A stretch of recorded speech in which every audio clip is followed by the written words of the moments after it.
Hello everyone. In this video, I'm going to discuss a little bit more about synthesis, and specifically I'm going to go over the concept of the kernel essay. So this week we're talking about how to get from analysis to synthesis. And remember that synthesis is basically the process of analyzing multiple sources side by side in order to develop or formulate an opinion of your own.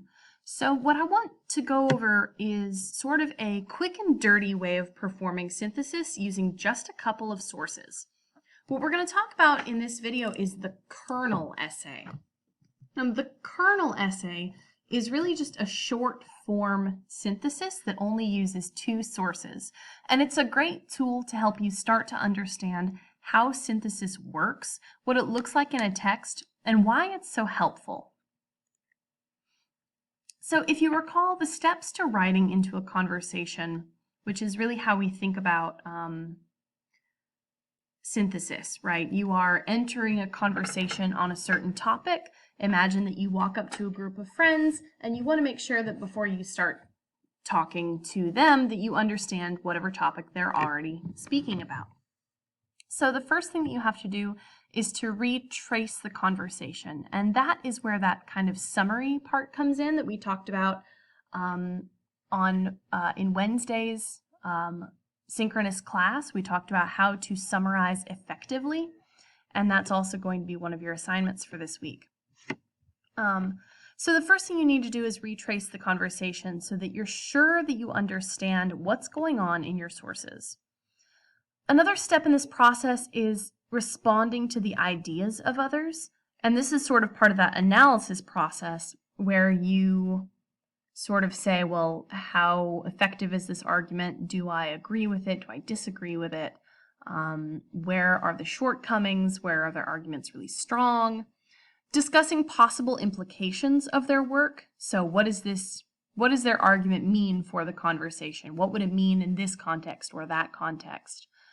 Introducing conflicting points of view is really important, because in order to understand a conversation, you can't just understand one side of it. You have to understand the totality of the conversation, even if you personally have, if it's a topic that you have a really deep connection to one side or another. In order to truly understand it, you must understand all sides and all points of view. Another, obviously kind of this is all leading to step 5, which is to formulate your own claim, which is where you have processed all of the information in your sources, you understand the conversation deeply, you understand its implications, you understand all sides of the conversation, and you're ready to stake your own claim in the conversation. And then finally, you want to ensure that your own purposes as a writer are clear to your audience. You want to make sure that you know why you're writing, and you want to make sure that your audience knows why you're writing. So this is where you kind of almost want to go back to that soapstone concept and really think clearly and specifically about who your audience is, what you're trying to get across to them, who your ideal audience is. And so that way you can sort of judge, well, what background information do they need to know? What are my best rhetorical options going to be? What rhetorical strategies and appeals can I employ as a writer? Is it going to be more effective that I lean on emotional evidence or statistics? Is this a topic on which I can position myself as some kind of expert?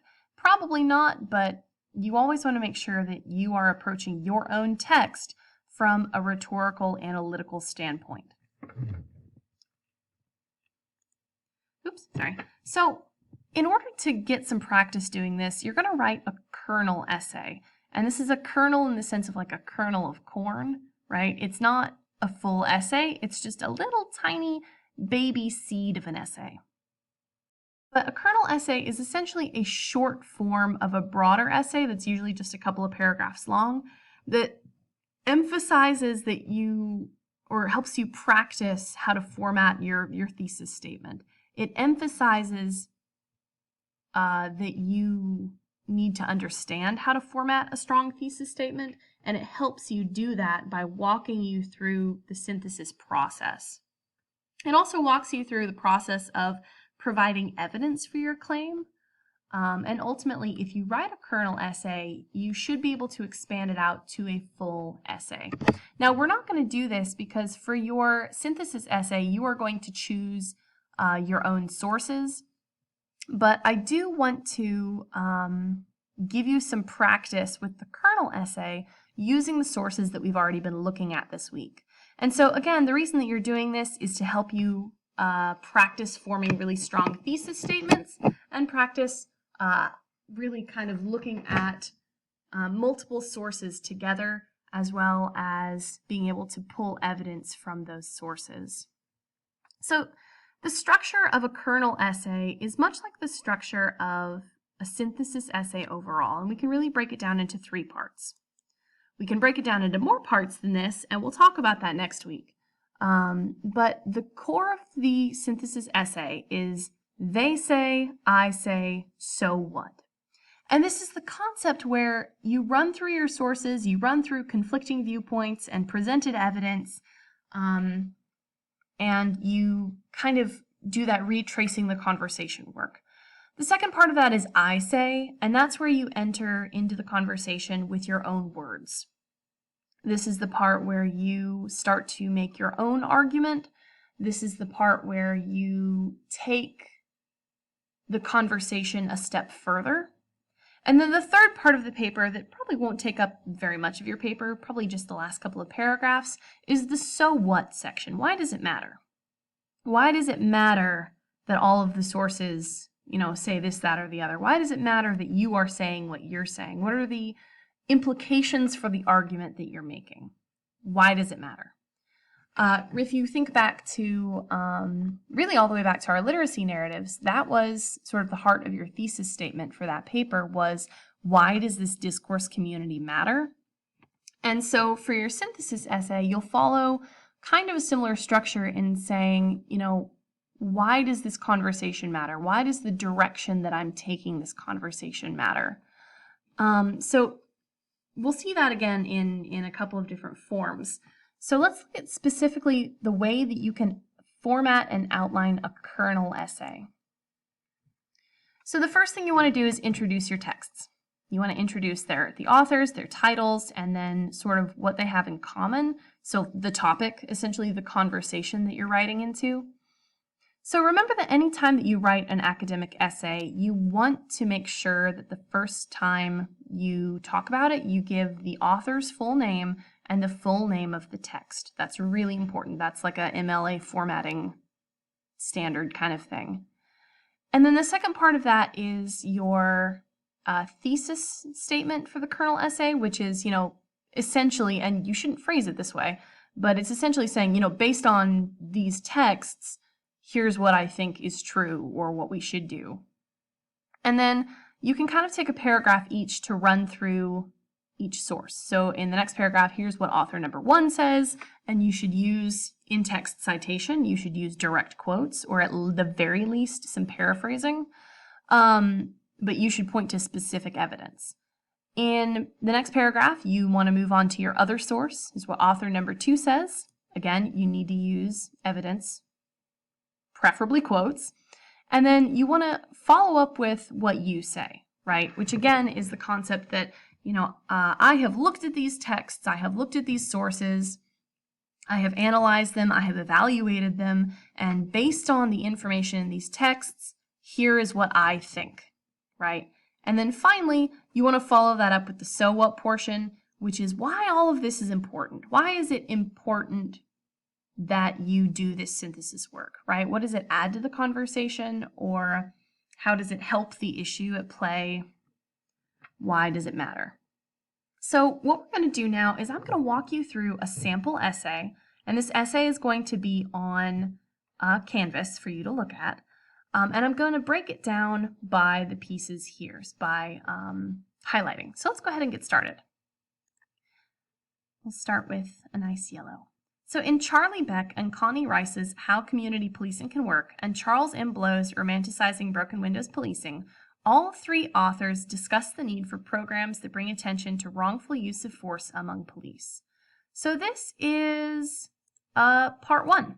this is that introduction of both texts.